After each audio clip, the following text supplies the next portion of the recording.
about what this year's Miramar Air Show will include now that the Blue Angels will not be making an appearance. Yesterday, the Navy announced it was canceling the rest of the Blue Angels performances this year because, of course, of budget cuts. The military reporter Leah Sutton is here with the commanding officer at MCAS Miramar to explain more on this. Leah? Christine, Col John Farnam is the commanding officer at MCAS Miramar, which hosts the air show each year. Well, Colonel Farnam, I know a lot of people look forward to seeing the Blue Angels. I was fortunate enough to go flying with them last year. I remember, yeah. A lot of people consider them the star attraction. So how do you plan the air show knowing that they're not going to be there this year? Well, you're right. The Blue Angels are a big part of any air show that they're in. The Marine Corps Air Show at Miramar. This year we're focused, as we have been in the past, but this year the theme will be the Marine Air Ground Task Force. And our goal is to showcase that.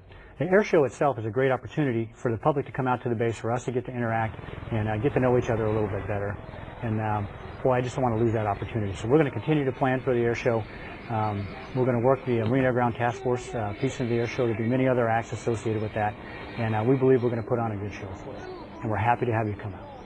Well, that's great to hear. Now, you know, there's those budget cuts we've learned to know as sequestration cuts, and they seem to be kind of hitting everywhere, but it doesn't seem as though there's clear guidance as to how to implement them at your level yet. So how are you dealing with those sequestration cuts? You know, as it stands right now, the cuts are coming. We're starting to feel those effects.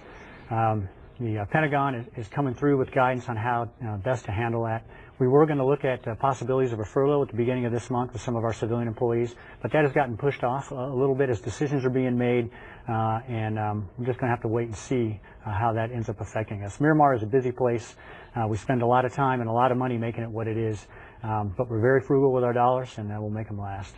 Okay. Well, you mentioned civilians. Now, I know the military is to protect their own, those in uniform, when it comes to the budget cuts. But what about civilians? You know, you have a lot of them working there as contractors or other civilians on base. Yeah. Should they be concerned? Are they at risk right now? They are an integral part of the Marine Corps. As of all the services, the Marine Corps hires or employs the fewest civilians, and each one of them performs a duty that is necessary to the base, is necessary to the Marine Corps.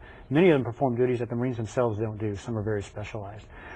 So like I said earlier, we were looking at the possibility of a furlough at the beginning of this month, and then DOD came back and said, hey, you know, looks like the money's a little better than we thought. Some decisions have been made at the higher levels, and we're able to push that off. Our hopes are that decisions will continue to be made, and we'll be able to work our way through this furlough danger without having to let anybody take time off that they don't want to do. Well, thanks for sharing that with us. I know a lot of people want to know about it, and also about the air show. I've heard that the Marine Air Ground Task Force demonstration is going to be bigger. I know a lot of people will be excited to go to the air show this year. I know we'll be there covering it.